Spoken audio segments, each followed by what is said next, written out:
Welcome along to episode 895 of the Milk Bar. Jason Forrest here with you as ever. On the way on the show, we'll be having a natter with Anna Richardson, all about how sometimes we put off change in our lives when actually it could do us good. Joshua Webb from the English Youth Ballet let us know about their forthcoming show at the Grand. We also find out about Endless Love, which is at the Grand Theatre in September. Ryan Curtis, Wolverhampton lad, joining us to chat about that. And Steve Royal will be along to tell us about The Last Laugh, which has got a week-long run at the Grand Theatre and is going to be an absolute treat for fans of comedy of all ages, but particularly those who remember Eric Morgan, Bob Monkhouse, and Tommy Cooper. On top of that, Parry Ray is along. She's got some amazing music out there. We'll be having a catch up with her, finding out about her life, and sharing that story with you too. That's all on the way on the show this week. Welcome to the Milk Bar. Welcome to the Milk Bar. Welcome to the Milk Bar. Welcome to the Milk Bar. Welcome to the Milk Bar. Endless Love, the tribute show, a tribute to Diana Ross and Lionel Richie, will be at the Grand Theatre on the 8th of September. Ryan Curtis is here to tell me all about the show. How are you doing, sir? I'm very well, thank you. How are you? All good here. Now, obviously, two fantastic catalogues of music, all brought into one to bring an amazing show to life. It sounds like a glorious evening of song. It is. I mean, you've hit the nail on the head from the get go there. Really, they're two of the biggest artists of all time, and we're just trying to pay homage to that and make sure everyone in the audience has a good time. You've got Lionel Richie, you've got the big dancing on the ceiling, you've got All Night Long, those sorts of hits, and then on the other end of the pendulum, you've got some beautiful ballads with When You Tell Me That You Love Me and To Touch Me in the Morning and stuff.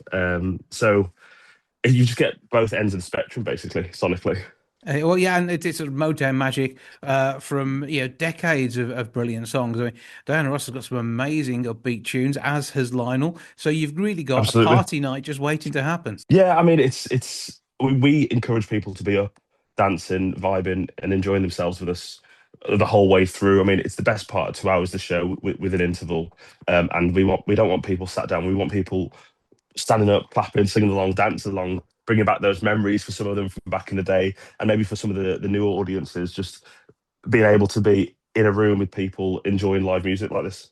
Yeah, I think that's it. It's going to be multi-generational. You've got those who remember hearing them when they were maybe a little bit older. You've got those who grew up with the music, those who Yeah. came to the music through their parents. I'm guessing you, and you've got then the fact that they're bringing potentially their kids along to enjoy some fantastic sort of properly written songs where you can hear the words and everything. Yeah, I know there's a lot of nonsense out there today. I mean, look, I'm 33, so I'm firmly in the camp of I grew up as like a 2000s 90s kid, um, but the music from the 70s, the 80s, it was different back then. It had a meaning, and a lot of it was just about love and joy, and it's a really positive message, unlike a lot of the music nowadays, sadly. So, how did you then actually start the show and tell me about your Diana Ross? I wasn't with the show at the start. I don't believe Leanne, who plays Diana, I don't believe she was either.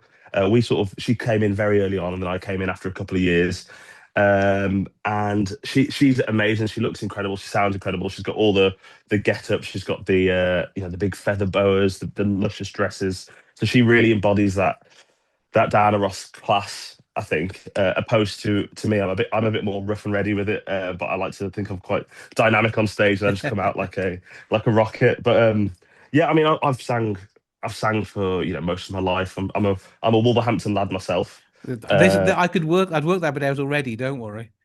I don't live there at the moment. I'm about 40 minutes up the road now, but you can't get rid of that accent, really, can you? But yeah, no, I've been singing for years, and I've always loved soul music. And just anything that I can get off stage, have a good party with, basically. Yeah, no, that's the thing. It's about the good times, about the fantastic music, and really about sort of sharing that moment with the audience. And I think the fact you've got two voices singing different songs, I assume there'll be a little bit of crossover as well as each of you performing the tracks in your own right. There might be. I don't want to spoil the show for anybody coming to to watch, but it is called Endless Love. So as implied, it sort of builds up to a crescendo of us doing Endless Love, which is arguably the biggest duet of all time. And there's a couple of other duets in there where we both share the stage, but it's really nice because we've got there's that dynamic that I'll be on stage for a few songs, but we hit you with the music and get you up dancing, and then there's not really a breather because straight away Leanne is on stage as I'm going off, and then we're into the next set of songs, which is Diana Ross of the Supremes, or So it's just fast paced. Even if the music sometimes isn't, the energy always is. They're both singers who themselves brought hairs on the back of the neck moments, and you get to recreate that with the songs that you're singing and the vocal ranges that you must have to be part of this show. It's a requirement that you're going to be able to really, get those feels in, get the audience there with you, and part of every single note you hit in the songs. Absolutely. I mean, I'll be humble and say it's all smoke and mirrors. Uh, but no, it's an honor to be able to sing these songs. I mean, like I said, I've grown up. My parents, grew up listening to Lionel Richie and whatnot, and I've grown up hearing those songs. And to be able to come on stage and to pay homage to those tracks and those artists, it's great. It's a proper privilege, actually. Well, it's the soundtrack to one generation, which has then spawned, a love of these songs to the generations that followed. It's going to be a brilliant night. Grandtheatre.co.uk is where you get your tickets. 01902 is the box office number. You're looking for Endless Love, a tribute to Diana Ross and Lionel Richie. The 8th of September is when it is all happening. And it's going to be a glorious evening of music, isn't it? It's going to be absolutely fantastic. And as a final note from me, I'd say I've been putting a lot of pressure on the show to the band and the other members, going, it's Wolverhampton. The Grand's a beautiful theatre. You get some of the best people in the country, maybe even the world in Wolverhampton. So come on down, guys. Don't let me down. Absolutely. What else can you do on a Tuesday night apart from enjoy this sort of magical musical moment? Tuesday, 8th of September, Ryan Curtis and the rest of the gang absolutely doing their thing and making it work. Have a brilliant time there. I'll say break a leg nonetheless because you've got so many costume changes. It's almost like a full show. Have a good Yes. one. We'll look forward to what's going to be an amazing night. Thank you. Cheers. Take care.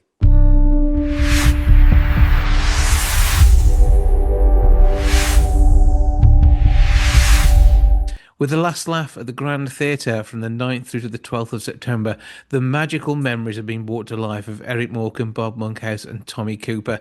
Somebody who's already adjusted his glasses in an appropriate way is the man who's Morecambe. That is Steve Royal. How you doing?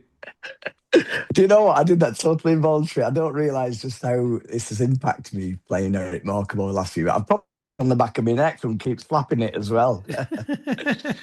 I'm sure where there's blame, there's a claim. There's probably there's something you can do about that later on. But the last laugh is lovingly written by award-winning writer Paul Hendy, and we're used to Paul's work in the area. He's been renowned for pantos that he's done across our region, but this is. It's truly a piece of work which looks at some amazing comedians and brings a sort of a special moment to life that's been created for the stage.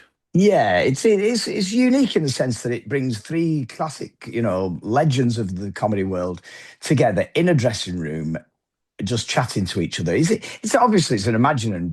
We've looked into the possibilities that all three of them did share a dressing room, and we've got no evidence. There's lots of evidence of them like Tommy working with Eric, and Eric working with Bob, and Tommy working with Bob. But there's no case of all three being in the same dressing room at one time. But it's an intriguing piece in the sense that it examines friendships, it examines comedy in itself. I was lucky enough to see this play before I knew I had any involvement in it when Bob Golding played the part of Eric Morecambe.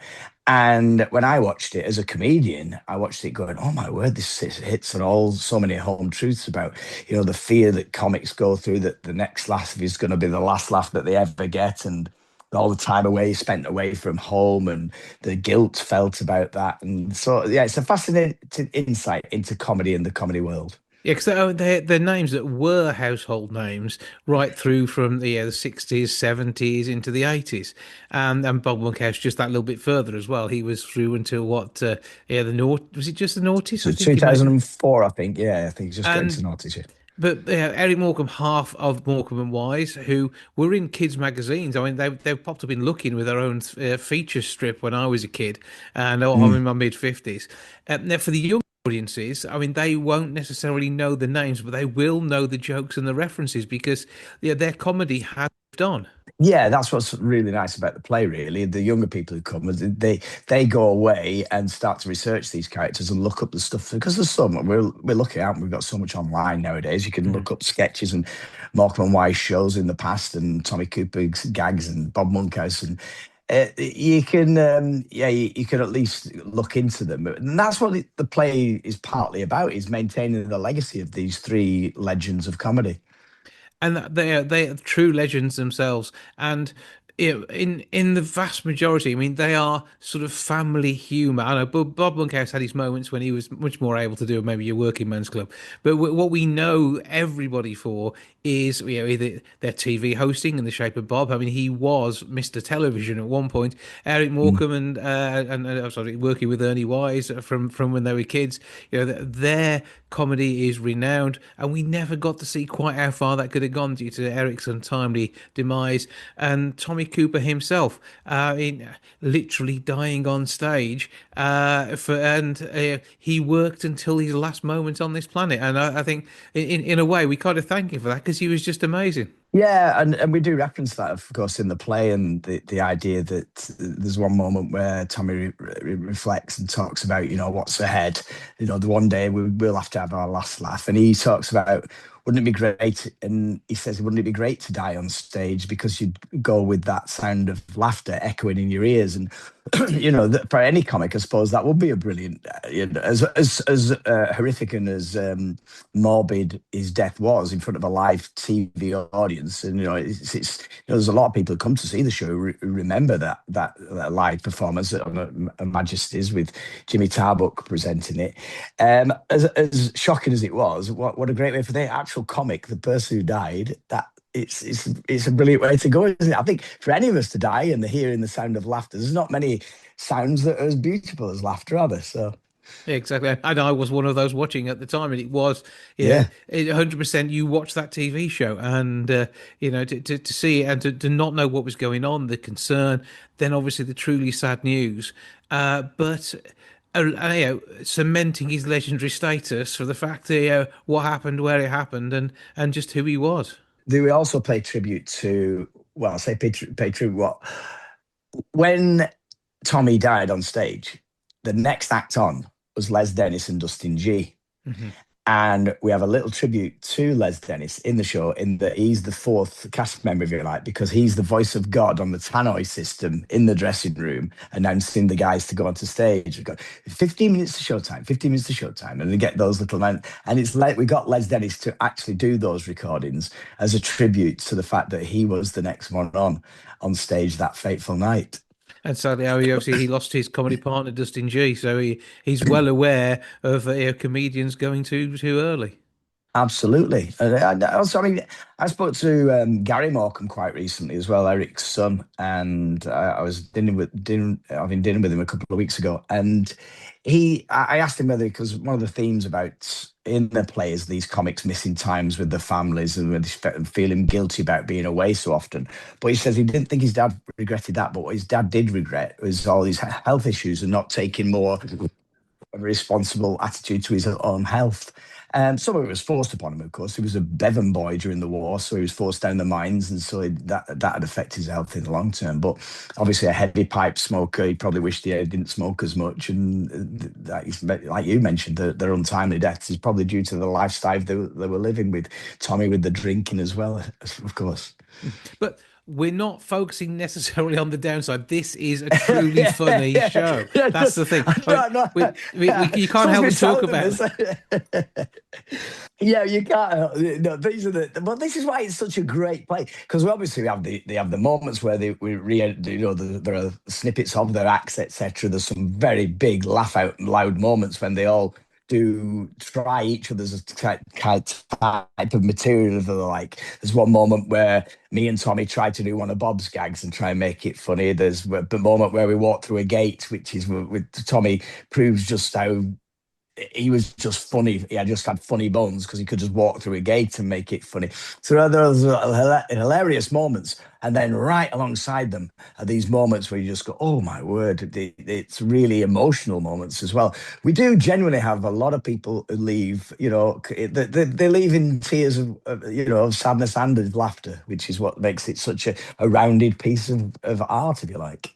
I'd say there's so many people. Anybody over the age of about 45 will have seen at least one of these comedians on TV at some point. Many of them will have seen them performing on stage, and it's just magical comedy, a golden age really that you're recreating here, and a conversation between three legends. You say you can't prove they ever got together, but yeah, this is the closest you can ever get to that moment. Yeah, absolutely. I mean, we've seen evidence. In fact, the other week we were in Torquay, the Princess Theatre in Torquay, and we found out that on the opening night of that theatre, Eric and Tommy did a sketch together on the stage that opening night, and we still to this day don't know what the sketch was, or we never, there was no one there to told us what the sketch was. But so they did work together, like you say. But it's more to do with like I said, the exploration of comedy and their friendships than it is to do with anything else. Well, it sounds like it's going to be absolutely phenomenal. Grand Theatre from the 9th through to the 12th September.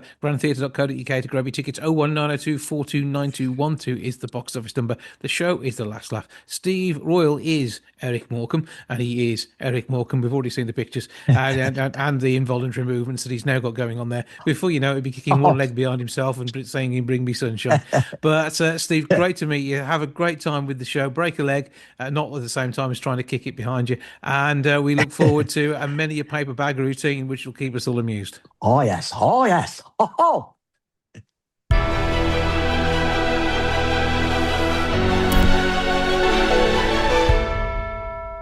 Now, Parry Ray is a singer, songwriter, podcaster, mother, and so much more besides. And she's with me now to tell us about the music side of her world. How are you doing? I'm so well, Jason. Thank you so much for having me. Such a delight. Good to know. It's good to have a bit of a catch up. And I mean, you're very much non-standard in this world of music. There is that little spark with you that I think you're enjoying sharing with the music industry. Yes, non-standard. I like that because for years I have tried, or I haven't tried, people have tried to compartmentalize me. And I think I'm a little bit of everything, as a lot of artists are.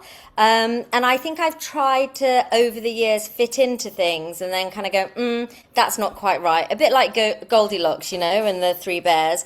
And I've decided that actually, if I tune into myself and express myself in a way that feels really unfiltered and emotionally truthful to me, that's kind of where I'm most comfortable. And then if the audience connect with it, listeners connect with it, it's a wonderful thing. And if they don't, I guess my reason for being is to be an artist and express in the way that it comes out. Do you know what I mean? Without trying to sort of distort it or contrive it too much. That sounds very fancy pants. I don't think it's as fancy pants as that. I think it is because sometimes you try and overanalyze these things, and really, it's what you do, and that's just it. If you've got to try and describe it, actually, why not just listen to it or watch the videos or work like that? I love that. And the fact that your background, your educational background is not one you'd necessarily expect of a musician. Two degrees in physics. Although that said, yes. I know of a brilliant band in Wolverhampton where their lead has got a degree in chemistry. My degree is chemical physics. There are people in the world of well, there you go. Who actually have got backgrounds in more of a traditional educational way too. Completely, and also very famously, right? Brian Cox was in D-Ream and is like such a notable physicist these days. I think that's his name, isn't it? Brian It is. Cox? That's the now fella. I'm thinking. Yep. Yeah, that's the guy. No, I think you're right, but I think there's not that much of a disparity because maths, music, physics all kind of, I believe, work in the same part of our brain. So it's not as far away from each other as people think it is. And the physics helps make the music as well. So it's Yes, all waveforms. absolutely. And if it wasn't for physics, course. we wouldn't be able to record it and we wouldn't be able to share it. Yes, if it weren't for physics, we wouldn't understand what little we do understand about the world, I feel. Absolutely. But I mean, beyond the physics, there's the emotion that comes with the music. And what's your baseline for writing a song? What takes you? How do you get drawn into putting pen to paper? For me, there's always a seed of lived experience. It's if I don't feel it in a really visceral way, how on earth am I going to make anyone else feel it or believe it or ask my musicians to sort of pour themselves, their talent, their soul into the music? It all comes from things I've lived, things I've felt. And then I just let the words and the music kind of do their thing. Everything always starts with lyrical content for me. I mean, I write a ridiculous, I'm sure I'm not alone in this, a ridiculous amount of lyrics every day on scraps of paper. On my phone at the moment, I've got nearly 2,000 notes on my phone of sort of songs and lyrical ideas because I can't stop. And I think, as you said, it's what I do, but it also is, and I hope this doesn't sound too pretentious, it's who I am. It's just the way I'm wired. And that's how it comes out. My imagination is good, I would say, but songs always ring true and come out in a more fluid way, in a more flow state when it comes from a seed of truth for me. Yeah, and so writing not so much about only what you know, but also the experience, but adding to that different layers to help expand on the story because you don't just stop with those initial thoughts. No, absolutely not. Gosh, I can tell you're a deep thinker, Jason, with the with this chat. I love it. Yeah, it's kind of like I suppose I approach songwriting and performance very much in the same way as I approach life. You know, I feel like we go through phases where we all experience challenges, we all experience twists and turns in life. You know, I think that's part of the human existence, and it's about taking that. And yeah, sometimes we do get knocked back, we are brought to our knees, we do consider things as failures, but I'm a great believer in there's always a silver lining and there's always something to learn. And if we learn, we grow and we evolve, and then we kind of sort of change the perception. And it's a lot of things I write, it's really easy to write dark, sad, sorrowful, angst-ridden. So it's just easier. And that's such a massive way we all connect.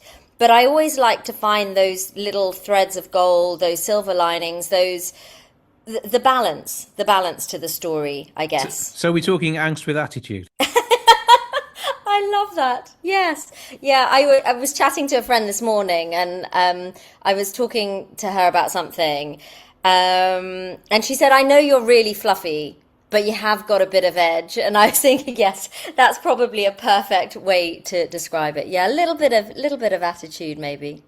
Okay, but classically trained in voice, piano, and guitar. And yes, not throwing it out the window, just sort of putting it in a bag and shaking it up into the world of jazz and pop that you adore to perform. Yeah, absolutely. Because I think a lot of people, when they go to school, they'll sing in school choirs and do Christmas concerts. And if you play an instrument, you have lessons, and you start off in the classical world, which I adore. And in fact, funnily enough, whenever I'm in my car driving around London, I always have classical music playing. I think it just soothes me with the madness and the unpredictability of the roads. But I feel like, and I'm sure, well, I'd be interested to know what you feel. I would never dare assume, but I think that when you delve into music and you discover a new genre or whatever, you actually, as you delve deeper, you realize how many points of commonality there are. You know, like Paul McCartney and John Lennon famously talk about Bach pieces and various references to classical music, to their songs. I know that because I had years ago, a little Twitter, when it was Twitter in those days, chat with Corey Taylor of Slipknot, because I covered a Slipknot track years ago, and about how much he loved jazz. And you wouldn't think that with someone in that kind of sphere. But I think when you love music, you want to explore as much of it, and you realize where the points of connection are, where the rules are, where you can break things, where you can just go off on a tangent. And it's just a massively beautiful organism, really. Mhm. And that's it. Music is always a living thing, and Yes. I think that again comes across from whoever the performer is, wherever they start from, and that yeah, the journey of of a song, the journey of an album, and it's always if it's not contrived, contrived isn't so good. It's but sometimes you have to be forced into writing for a purpose. But actually, Yes. when you're writing for freedom, for expression, and for yeah, not so much self gratification, but self exploration, then that this is what you get, and this is where your music comes from. Totally. Well, thank you for saying that. That's unbelievably kind. Yeah, I think it is.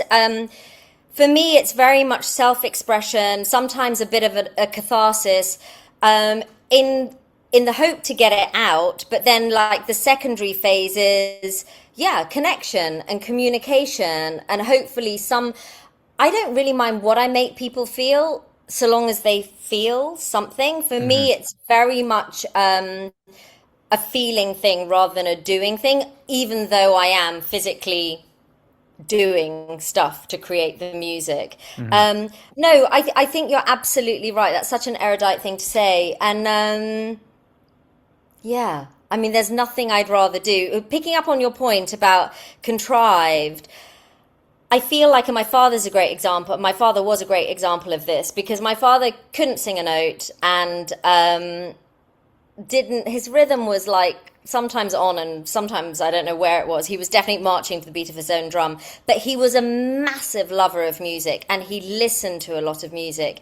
And we don't have to have an audience or a listening base of musical aficionados because we all feel and we all have that internal compass where we know if something's going through the motions, or we know, someone might listen to my music. I've had this happen loads of times where people go, yeah, I'm not really into jazz or jazz pop or that kind of chill vibe. But they'll listen to a song and they go, oh, I actually really like that. And I wasn't expecting to like it. And hopefully it is that little seed of truth, or there's something in it that resonated. We can all dial into the resonance and we can all go, that sounds like a bit of, I won't say it because we're on Zoom in a public arena, but bleep, bleep.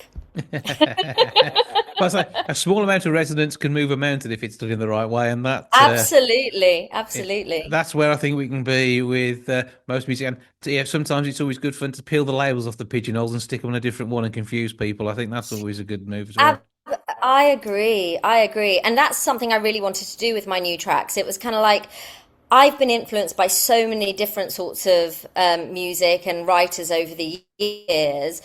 I just wanted the music to come out as it was going to come out. And the common thread, the through line, was my voice. I could manipulate it, but it wouldn't be, as vocalists, we learn so many different techniques. But I've learned over the years, my voice is pretty sweet and clear.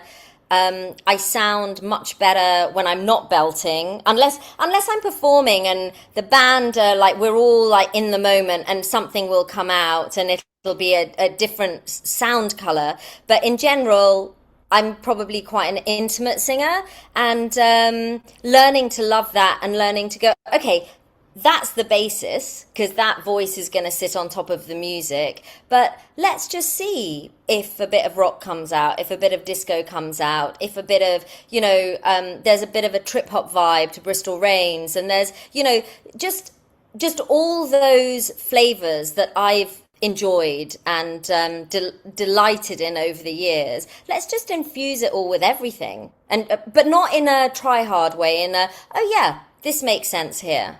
Something that goes together like salt and vinegar on fish and chips, or Yeah, yeah, oh my gosh. something that You've got me tastes right. salivating now. Yeah. There are Salt other and vinegar on combinations too. everything. Yeah, we'll just end up hungry if we keep talking in this way. What is your social media of choice these days?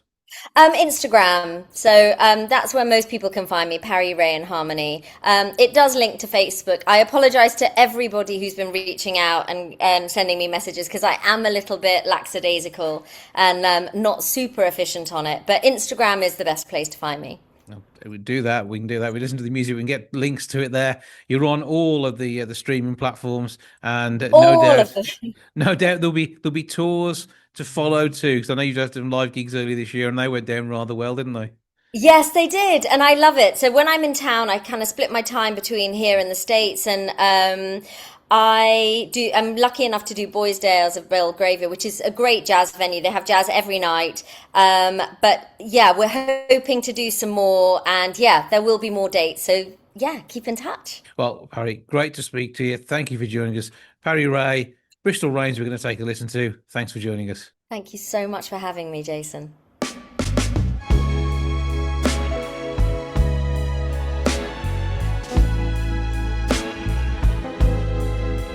Everything used to be about looking for a way out, escape or destroy. I want a new toy. When Debbie said die young, stay pretty, I heard it loud and clear. It made so much sense to me then.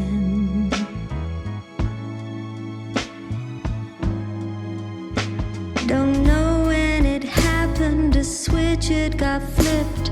The blackest night got turned up bright. Suddenly I saw my every loss. Then the storylines changed, they were gone. Bristol rains are calling me home, where I wanna be became I want to live more every day. Wake up and say,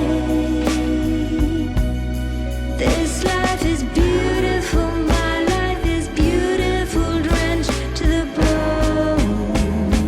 Bristol rains.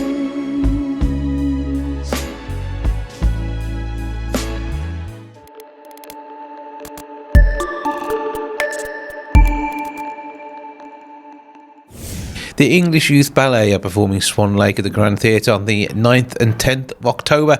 It'll be known by many, and this production is going to be one to behold. To tell us more, I'm joined now by Principal Dancer Joshua Webb. Good afternoon. Good afternoon. So tell us a bit about the English Ballet to start off with, and how you first got involved.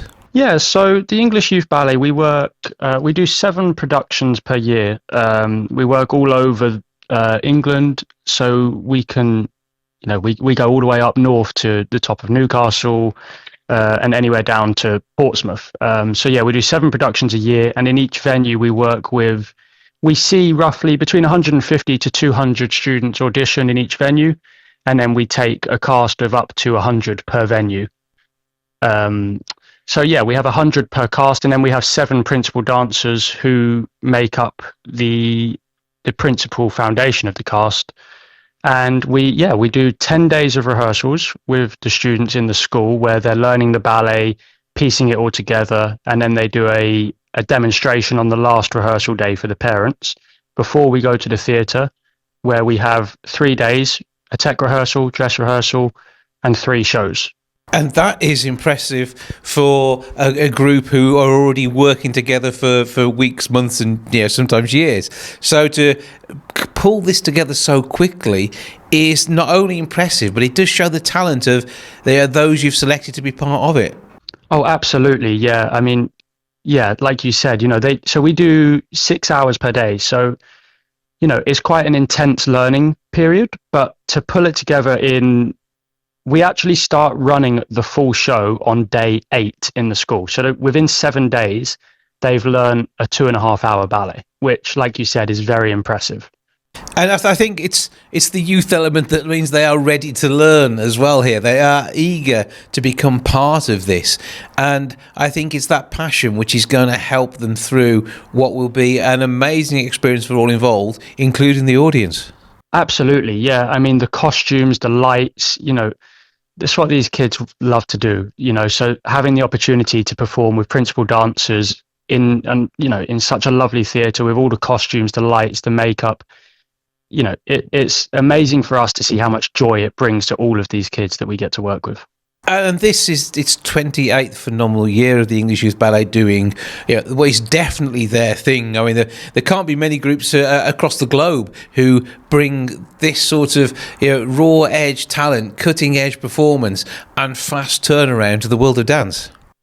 No, not that I'm aware of. I mean, I've been very lucky to dance in all over the world, and I've never seen a company that do something quite like us. We're to the same scale anyway, to put on a full production, this isn't a watered down version of Swan Lake. It is the full scale production.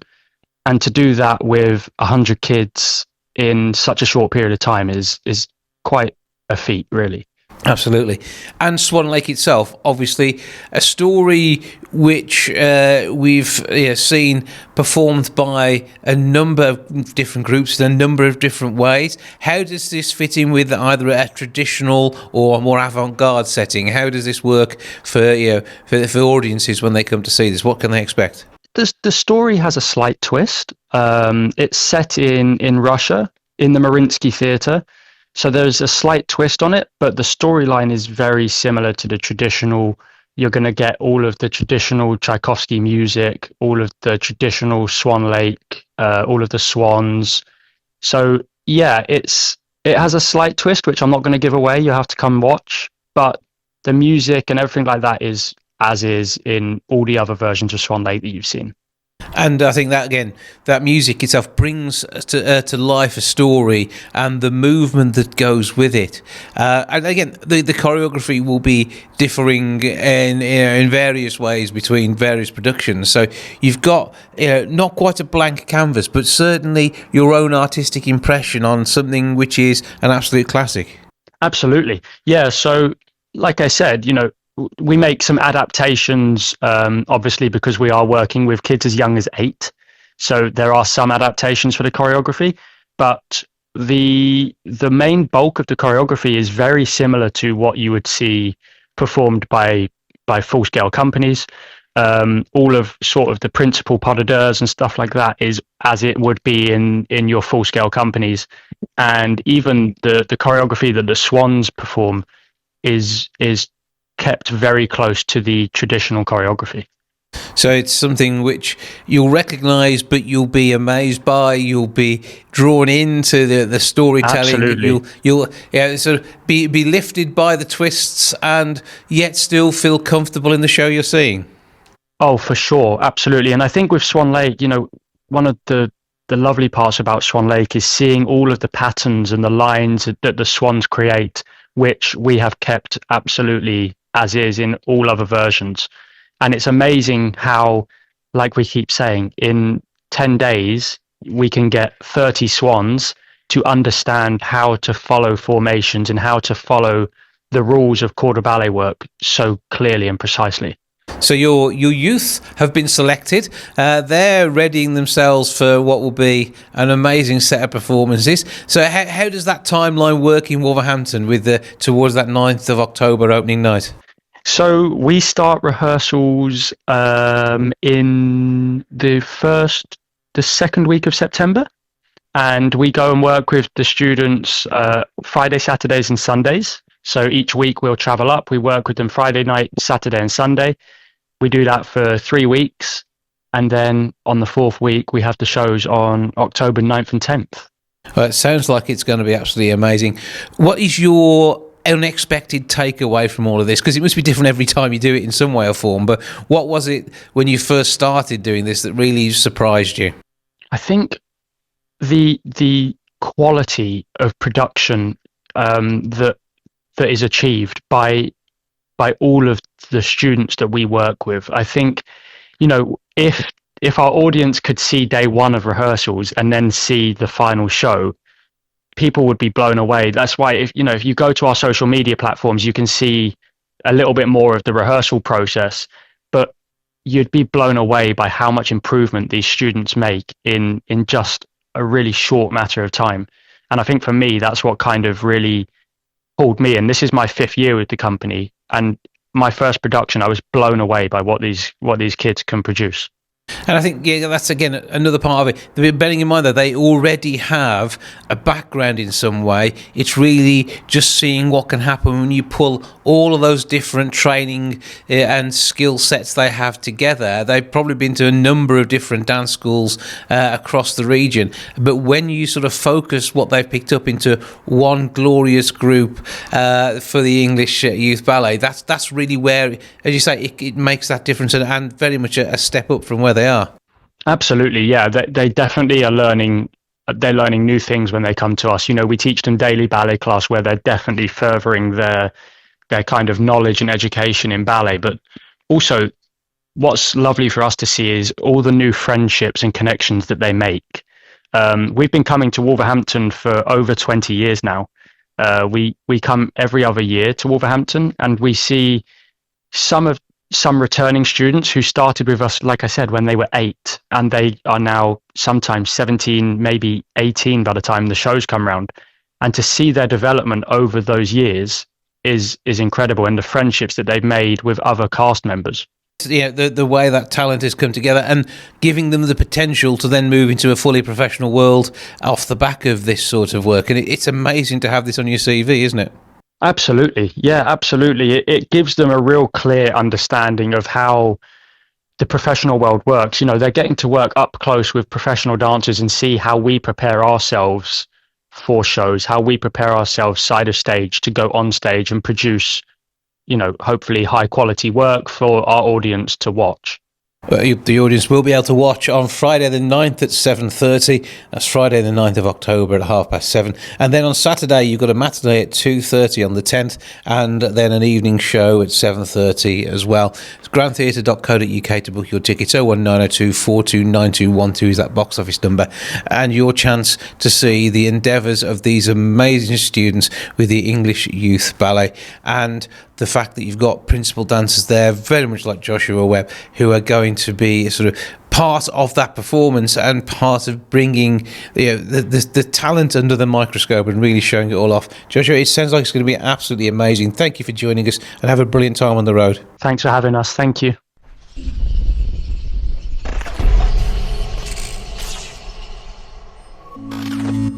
Now, it seems that we're putting off life improvements because we don't think the effort is worth it, with 60% of us saying they've delayed making positive changes to their health, homes, careers and finances because they don't think they're going to get a good enough reward. Anna Richardson is reward enough for anyone to have a conversation with. She's with me now to tell us more about the research. How are you doing? Oh, Jason, that's smooth. What a link. What a pro. I love it. I'm doing really, really well. But yeah, this is a very interesting bit of research that's just come out from Smart Energy GB. And they've discovered that, and I was quite surprised by this, 60% of us procrastinate when it comes to making changes in our lives, even when those changes are going to benefit us. So it could be either making money, saving money, applying for a job, or just tackling all of those tasks that get too much for us. We're still putting it off, which I think is extraordinary. Now, you, with your talent, we see you on screen regularly, we hear you on the airwaves, and I don't think you've ever held back. Is that the case, or have there been times in the past where you've just sort of not gone for it when you could have done? Well, do you know, I mean, I am very on the nose with things, but I can sometimes feel quite overwhelmed by life min as well. So I am most probably one of that 60% of people that sometimes can just keep putting things off. And there is a very clear psychological aspect to it, that the brain likes certainty. It doesn't want to become too overwhelmed by things. So I think if you've got a really long to-do list, if you're a very busy person, we get the relief by putting it off because it feels less stressful. The problem with doing that is that actually your list just gets longer and longer and longer. And we know that from people that do take action, 64% of people are saying that they wish they'd acted sooner, particularly when it comes to, for example, energy and saving energy. They're worried that, beforehand, when they were reading their meters, for example, they were saying, oh, hang on a minute, I've wasted money and I've wasted energy. And what I should have done was got a smart meter sooner. So, yeah. I find this research really interesting that people are saying once they've tackled their task, they wish that they had done it sooner. Yeah, because I mean, 20% admit they just assumed a change would be too disruptive to fit into their routine. But actually, as you just said, that change can be for the positive. And yes, there might be some regret that goes with not having done it sooner. But if treat this as a wake up call, go ahead, do it now, and do what you need to do to get yourself that best deal. 100%. I mean, again, so there's two things here. Number one, from a psychological point of view, we tend to like what's familiar to us, which is why we tend to procrastinate. But it takes a huge amount of energy to worry about things. And we know psychologically that if you just expended the energy on action, you take less energy than if you were worrying about it in the first place. So that is a good reason to take action. In terms of being more energy efficient and saving money, we know that if you get a smart meter, then you're going to save around £130 a year. So it makes sense to just make that phone call or go online, book the smart meter. It takes just an hour to install, so you'll get somebody around to do it. It takes just an hour, and then you're getting accurate bills, pinpoint accurate bills. So it absolutely makes sense in terms of wanting to save money and being more energy efficient. And it also allows you to be able to take advantage of the time-based discounts you can get with some vendors too. Absolutely. I'm glad you've mentioned that, because I was talking about this with somebody earlier on. I put my dishwasher on at night because I'm on one of those tariffs where energy is cheaper in the evening. So I tend not to run my dishwasher or my washing machine during the day. I'm okay at just leaving things. And then when I go to bed at night, I'll put them on. So yes, take advantage of the tariffs that you're on, and also use your in-house display on your smart meter, because you can see how much you're using. And if you need to stick to a budget, then just don't use as many things. It makes you very conscious of how much energy we're wasting during the day, believe me. Absolutely. And these things like the items you have on standby, yet whilst you might be waiting for your smart speaker to be listening to you, so that one has to be on. Actually, the TV could be turned off at the wall if you're not using it. Yeah, I think that's a very good point. My other half has always laughed at me about turning things off at the plug. And, I'm there with my smart meter going, well, this is why. This is why. Because if I'm just leaving my things on standby, it's consuming energy that I don't need to. So I'll just turn everything off at the plug, and then I'm saving money. It's like having a dripping tap, isn't it? Exactly that. That's a very good analogy, actually. Yeah. And again, you can see with your in-house display exactly how much you're using. And there's something quite nice about turning things off and then seeing that money going down and seeing the budget going down. So it gives you a massive sense of control in your life if you do have a smart meter and you're having a look at the monitor. It's not only that, I say it's about being on the right tariff, but if you move to an EV, again, you can charge your EV overnight the same way as you're doing your dishwashing overnight, and again, save money on what you're fueling with. Have you got an EV then, Jason? Because I don't have an haven't. EV, but I'm interested in that. No, I think my next car ought to be. I mean, as it goes, I was going to go for that next time round. I had to buy a car in a hurry, end it with a nice diesel one, which is very efficient and zero reduced emissions because of the AdBlue in it. But yeah, if you want to make that environmental step and make that change in your life and feel positive about what you're doing for the environment, then actually that's a great way of doing it, isn't it? I think it's a really good way of doing it. And don't forget that our bills are about to go up in the autumn. The government have made that announcement. So it makes sense for us now to start booking in, getting your smart meter installed so that you can take control of what you're going to be spending, and also speak to your energy supplier and make sure you're on the right tariff for you. Mm-hmm. And again, the smart meter gives you that information to allow you to understand what tariff is right for you. That's exactly it. So you can set your budget, you can have a look at how much you're using during the day. And if you're at all confused about anything, you just speak to your energy supplier and talk about what would be the best tariff for me. But once you've got that in-house display, you can see what you're running at that time, how much it's costing you. And actually, it's just better to turn things off during the day and think about, being more energy efficient at night. The other thing is, which is interesting, it helps the national grid as well. So if you get a smart meter, and 70% of us have one, it allows the national grid to distribute energy more evenly, and it understands when we tend to be using the most. So it just allows the grid to be more energy efficient as well. Absolutely.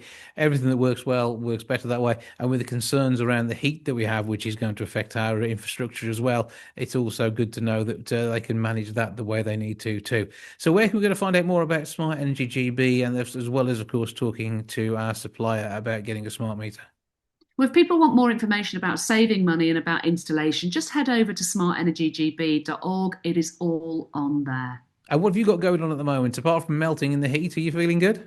I'm feeling fantastic, thank you. And I have joined the esteemed ranks of you guys because I'm now with Magic Radio on a Sunday doing my live show from 10 till 1 on Magic, the Request Show. And I'm absolutely loving it. It's doing the wireless is fun, isn't it? It's really good fun because I've always done television and I'm a writer as well. It's a very different discipline. So I'm currently cutting my teeth in radio and learning that skill. And it's a very different skill, but I have to say it's really good fun, Jason. I can see why you love it. Well, if ever you need cover, let me know. I'll pop in and help out. Okay. Absolutely. Absolutely, my love. 61054. Get your thoughts in now. I mean, I'm even dreaming about it. I can just say it. It just trips off the tongue. That's the way it works. Anna Richardson, always good to speak to you. Thank you for joining us. And we look forward to you saving more money with your smart meter. Thank you, Jason. It's a pleasure as always. That's all for this week. Thank you so much for joining me. Back with episode 896 next week. I'd love to have you along. See you then. Ta-ra for now. Goodbye from the milk bar. Goodbye from the milk bar. Goodbye from the milk bar. Goodbye from the milk bar. Yeah. Goodbye from the milk bar. Yeah.